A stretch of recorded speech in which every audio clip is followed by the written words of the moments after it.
Según datos de Ipsos citados por la EEPSI, 2 de cada 3 chilenos considera la salud mental su principal problema de salud. Estadísticas de salud mental en Chile para el 2025 han demostrado una preocupación generalizada, con un 69% de los chilenos considerando su principal preocupación de salud.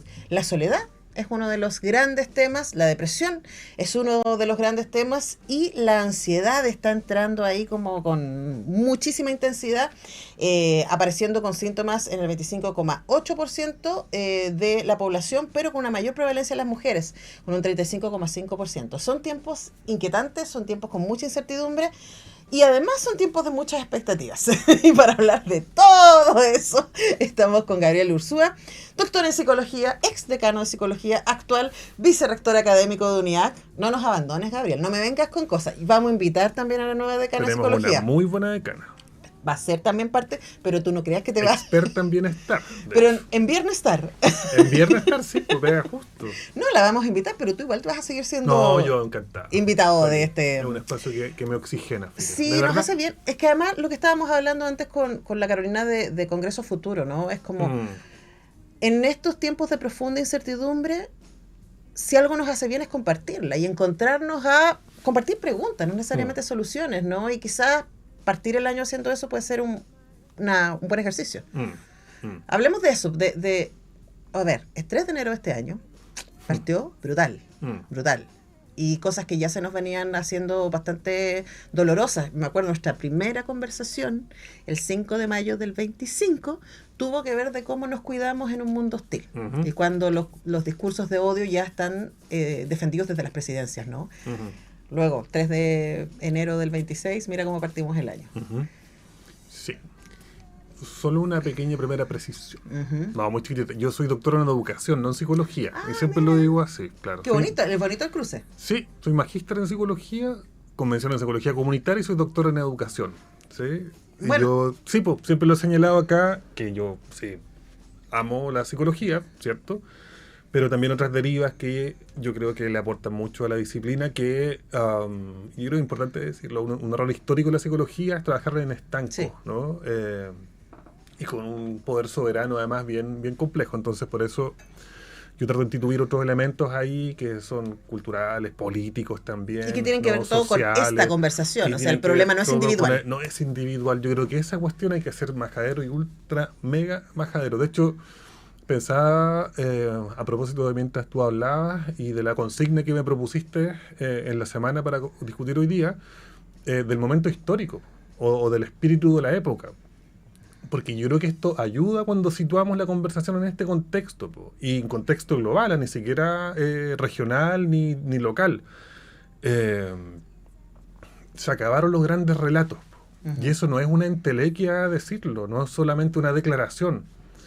Ya no hay sostenes políticos, religiosos, no hay proyecto colectivo, ¿sí? Por tanto, los indicadores de salud mental hace 40, 50, 60 años atrás, yo te lo aseguro, estaba mucho más morigerado en términos de lo que ocurre hoy día, a propósito del sostén o metafóricamente el colchón que los habitantes de esa época tenían como incluso un privilegio si lo comparamos hoy día. Sí. La idea de los grupos de referencia que hemos hablado antes. La idea de los grupos de referencia. Y por otro lado, durante los últimos 40 años, con el advenimiento brutal del neoliberalismo como momento histórico también, instituye el individualismo como el valor fundamental, y eso rompe lo humano, porque los humanos somos gregarios por naturaleza, uno de los universales antropológicos, hay pocos universales antropológicos, o sea, eso que hacemos todos los humanos en cada uno de los rincones del mundo, la comida no es un universal antropológico, ¿no? La forma de tener sexo tampoco es un universal antropológico, pero sí el gregarismo. ¿Sí? Necesitamos de los otros. Necesitamos de los otros. Al mismo tiempo que los otros nos duelen. Así es, y nos movilizan, ¿no? Nos dan un horizonte de sentido. Entonces, gran parte, pero si esto, Antonella, y yo creo que lo he dicho más de una vez acá, que esto es paradigmático. Émile Durkheim, gran sociólogo francés del siglo XIX, se da cuenta de lo que estamos conversando nosotros hoy día. No es el desorden intrapsíquico bioquímico, es la anomia. Ujú. ¿Sí? Y la anomia en simple es la pérdida del vínculo, es sentirme solo, es no saber con quién recurrir, es la pérdida de la institucionalidad, ¿sí? Es el miedo al otro. ¿Sí? Siglo XIX, en Francia, en Europa, uno pasa, pues, nada que ver, ¿no? Su gran texto del suicidio, la gente se estaba suicidando por la anomia, no porque la gente estaba tomando algo que le hacía mal a su cerebro, por Ujú. decirlo de alguna manera. Y eso la gente lo tiene que entender, no solamente como un ejercicio teórico para ellos, porque eso alivia, po, Claro. desresponsabiliza Ujú. El eh, problema no es usted. exclusivamente. Ujú. Exclusivamente, ¿sí? También lo es uno, ¿no? También lo es uno, pero no exclusivamente, porque hoy día la tendencia es que el problema es tuyo y exclusivamente tuyo, y Y hágase por lo tanto, cargo. tú lo puedes solucionar. Y tú lo puedes solucionar. Y si no lo puedes solucionar, eres un fracaso. Y el problema, y que no lo solucionaste es tu problema. Sí.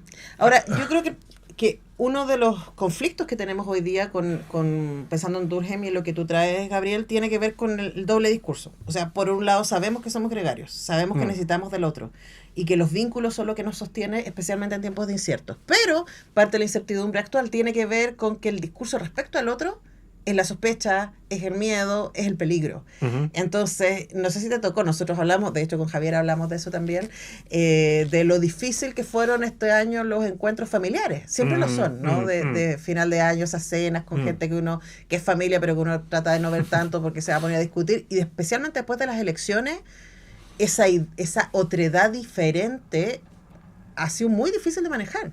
Entonces, ¿cómo hacemos para entender que necesitamos comunidad y al mismo tiempo evitar esta idea del discurso de la otredad compleja, vamos a decirlo? Es que ahí, me parece muy interesante lo que plantea. Y hay un ejercicio que es personal, ¿ah? Y yo creo que, pero interesante discutirlo acá. Porque la noción de otredad, por definición, es el reconocimiento, no es la tolerancia, no es tolerar al otro, no, yo te tolero, no, es reconocerlo y Ujú. valorarlo en su diversidad, a ese otro ajeno, Ujú. ese otro a ese extraño, ¿no? Ujú. Y con los años, no es que uno se vaya, yo, que se vaya poniendo más amarillo, ¿no? Pero yo soy capaz de valorar y reconocer, con límites, por cierto, y para mí los límites están en el entramado de los derechos humanos, y lo pongo desde esa perspectiva, de lo que piensa el otro, desde dónde lo piensa, y quizás no sacar riqueza desde ahí, pero al menos entender, ¿no? Para poder tener una sociedad más o menos, ojalá más civilizada que no. O sea, lo que quiero decir que todos cargamos nuestras cruces, Sí. que todo el mundo piensa lo que piensa y es lo que es en virtud de un entramado histórico personal a veces tremendamente complejo. Entonces, cuando se habla de empatía, de ponerse en el lugar del otro, a mí me parece súper relevante, ¿no? La puntuación de secuencia de hechos. Yo creo que tengo la razón y tú no respecto del mismo punto y escalamos en una escalada Sí. simétrica hasta la hecatombe. Entonces yo creo que ahí hay un trabajo también que, por eso te digo, no es solo la sociedad, también es el individuo. Yo simplemente, individuo y sociedad somos la cara de una misma moneda, ¿no? No hay individuo sin sociedad ni sociedad sin individuo. Y esto tampoco es una declaración bonita que suena como enredada, ¿no? Es hacerlo carne en cada uno de nosotros, po.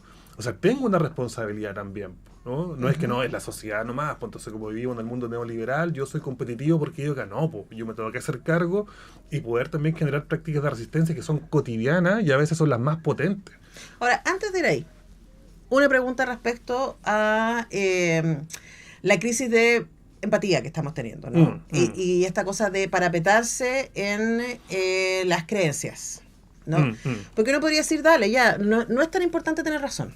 Entonces tú y yo, como prefiero cuidar el vínculo de decir, no, pero si yo tengo razón, ¿no? El problema es, siento yo, y aquí te lo planteo como hipótesis, es que hoy día estamos identificados con la razón. Estoy pensando en los extremismos políticos, ¿no? Y yo me identifico con cierta creencia, o religioso. Yo soy eso. Entonces, no tener razón es una afrenta contra mi identidad. No es algo de lo que yo me puedo desapegar. ¿Cachai? Yo te puedo decir, ¿sabes qué? Ah, bueno, no tengo razón, tú tienes razón, dale, no pasa nada. Pero hay mucha gente que siente que pasa un montón cuando no tiene razón, ¿no? ¿Y qué hacemos? ¿Cómo nos vinculamos con eso? ¿No? Porque yo siento que ese es uno de los desafíos más potentes que tenemos hoy día en un mundo de radicalismo.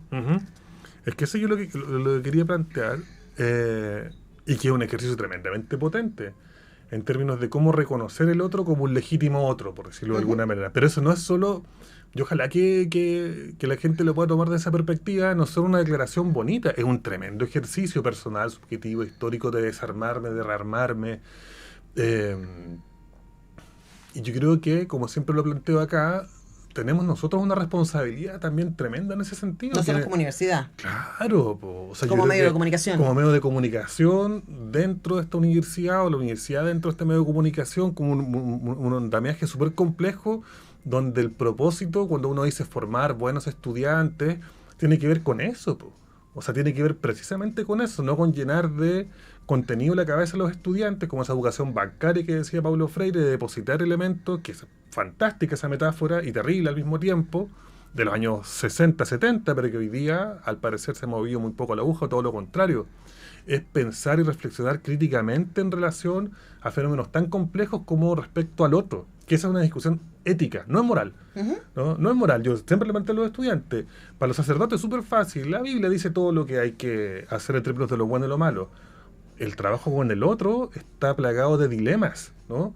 Que a veces yo debo transgredir, perdón, el mandato moral para efectivamente trabajar en virtud de una posición ética, ¿no? Pero sabéis que ahí yo creo que ese es uno de mis dolores actuales, así Ujú. profundos, profundos, como uno fue criada niñita evangélica Mm. y yo estudié mucho la Biblia, el Antiguo y el Nuevo Testamento. Mm. Me pasa Lo que, conversamos, sí. que cuando a Jesucito le preguntan cuál es el resumen de la ley, él dice, ama a tu Dios y ama a tu prójimo. Mm. Y esa idea del prójimo no es el igual, Ujú. es la idea del samaritano, Mm. que cuida a ese que no tiene nada que ver con él. Mm.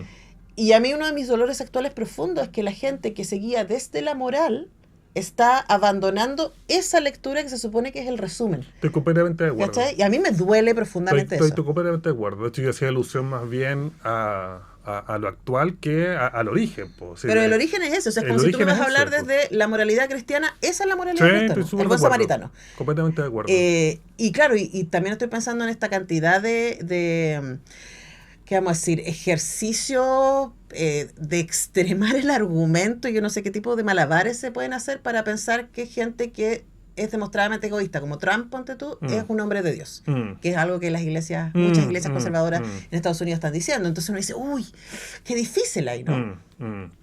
Sí, y por otro lado también yo creo que es promover en cada uno de nosotros miradas más heterodoxas que ortodoxas. Ujú. A mí eso me parece súper interesante. Pensar en maniqueísmos es tremendamente peligroso y nos hace mal a uno si hablamos en términos de salud mental y también a la sociedad, ¿no? No todo es bueno y malo. Hay zonas grises, hay interstices, como decía todo, hay zonas grises, eso es muy bonito de leerlas, ¿sabes? Pero cuesta un montón.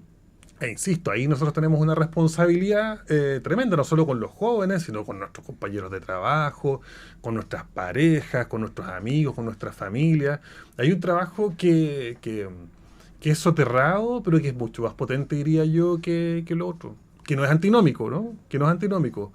Pero yo creo que instalar esta reflexión permanente en relación a este tema, y para mí yo lo pondría como en una deriva fundamental, desresponsabilizar la individualidad puesta del sujeto en términos de la culpa en relación a el autocuidado de mi propia salud mental. Yo creo que discutir acerca de esto, yo no me voy a cansar nunca. Lo hago en todos los espacios. Ok, me parece que es necesario, pero al mismo tiempo pensemos en estrategia. De hecho, yo esta semana volví a terapia porque fue como, está todo bien. Muy buena estrategia. Está todo bien en la vida mía propia, estoy muy feliz de trabajar acá, los vínculos están sanos, etcétera, pero el mundo está cayendo a pedazos. ¿Cómo me cuido? Fue como esa es la pregunta que le dije a la psicóloga. Hola, ¿cuáles son las estrategias que puedo usar para transitar este mundo desde la ternura, desde la amabilidad, ¿cierto? Desde el cuidado del otro cuando todo parece estar en contra de ese estilo de vida, ¿no? Entonces, hablamos un poco de estrategias, de cómo uno puede cuidarse y cuidar a los otros en este espacio. Ya, y ahí para mí una toma de posición también que no es mía, que las estrategias son singulares, ¿no? Yo he escuchado cientos de colegas dando recetas respecto de lo que usted tiene que hacer para sentirse mejor. Yo creo que hay una cuestión transversal, e insisto que tiene que ver con el inicio de lo que conversamos en este espacio hoy día, es buscar la vinculación con otros, con otras, como usted quiera, ¿no? Que puede ser un grupo de referencia a partir de la lectura, con el deporte. Como busque su tribu. Busque su tribu, busque su comunidad. La pérdida de comunidad, buscar sentido de pertenencia, cultura común, interrelación. Yo creo que esos tres elementos. Y que nos preguntemos eso, ¿dónde tengo mi cultura común? Cultura no son las bellas artes, ¿o no? Es esa construcción humana permanente que me hace sentirme parte de. con quién me interrelaciono de manera permanente para sentir pertenencia, por ejemplo. Esa es una clave o es la clave fundamental. Lo otro, como usted lo haga, en las redes sociales, da lo mismo. En el equipo de fútbol. En el equipo de fútbol da lo mismo. Escuchando su radio favorita. Escuchando nuestra radio favorita. Estudiando en UNIAC, por ejemplo. Por ejemplo. Y estaba pensando también, quizás como estrategia, ¿no? Y por lo menos para mí ha sido útil la idea de soltar la certidumbre. O sea, es como decir, bueno, más bien abrazar la pregunta a propósito de los intersticios y de los grises, ¿no? Decir, chuta, quizás no son los tiempos, no estamos en la ilustración. No estamos en ese momento de la historia en donde decíamos el conocimiento nos llevará a la luz, porque estamos 200 años después de eso y mira dónde nos trajo el conocimiento, a lugares súper luminosos y a lugares extremadamente oscuros respecto a lo humano, ¿no? Entonces quizás decir, mira, a lo mejor tenemos que abrazar la sombra, la propia, ¿no? Y la del otro, y decir, ¿sabes qué? No sé. No sé, pero te quiero igual. Sí. Y al mismo tiempo yo diría humanizar las relaciones que se han deshumanizado.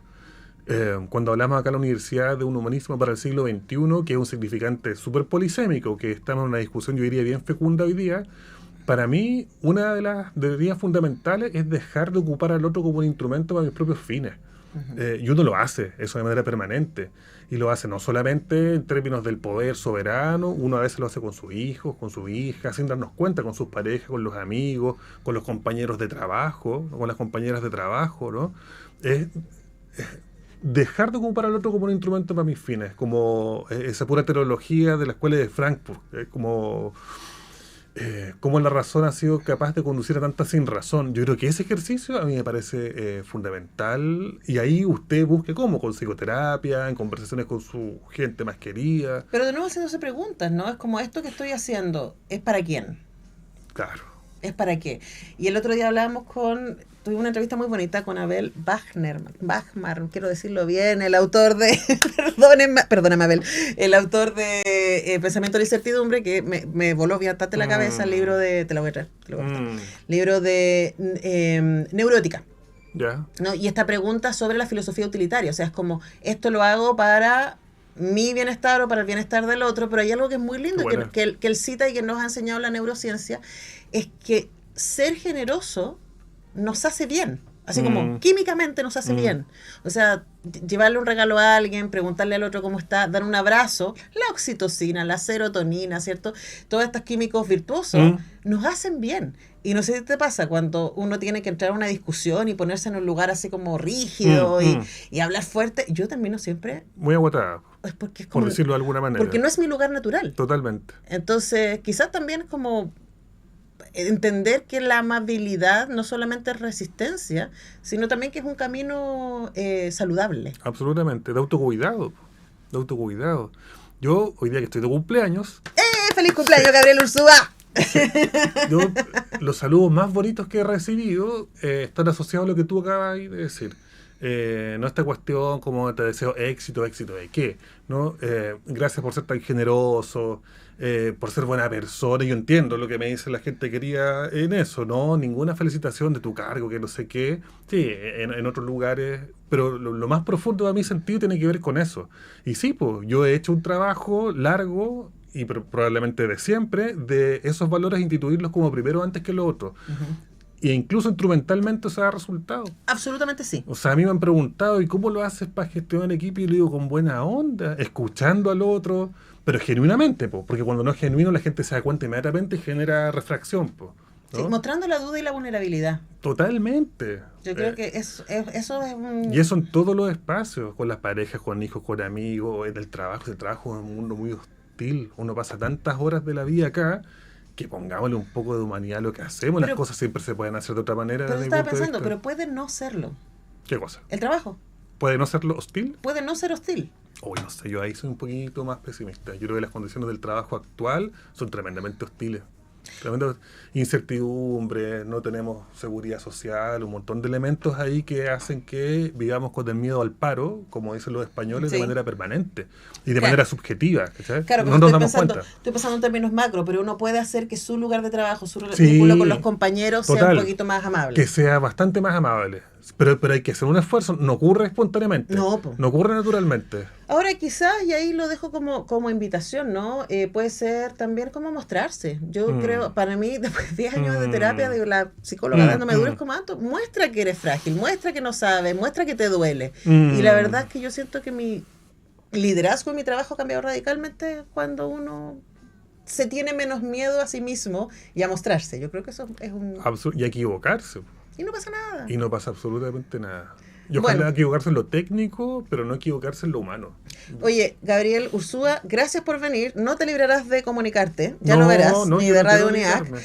Además, porque esta es nuestra última entrevista de la temporada, porque nos vamos a tomar, no una pausa, vamos a compartir con ustedes algunas de las grandes conversaciones que hemos tenido en los primeros 8 meses de Radio UNIAC. 8 meses. Pero además vamos a cerrar este programa cantándole cumpleaños feliz en un gran esfuerzo de producción. Y espontáneo. Y espontáneo. Cumpleaños feliz, te deseamos a ti. Cumpleaños, Gabriel. Que los cumplas feliz. Qué linda voz, Antonella. Ay. Voy a pedir 3 veces.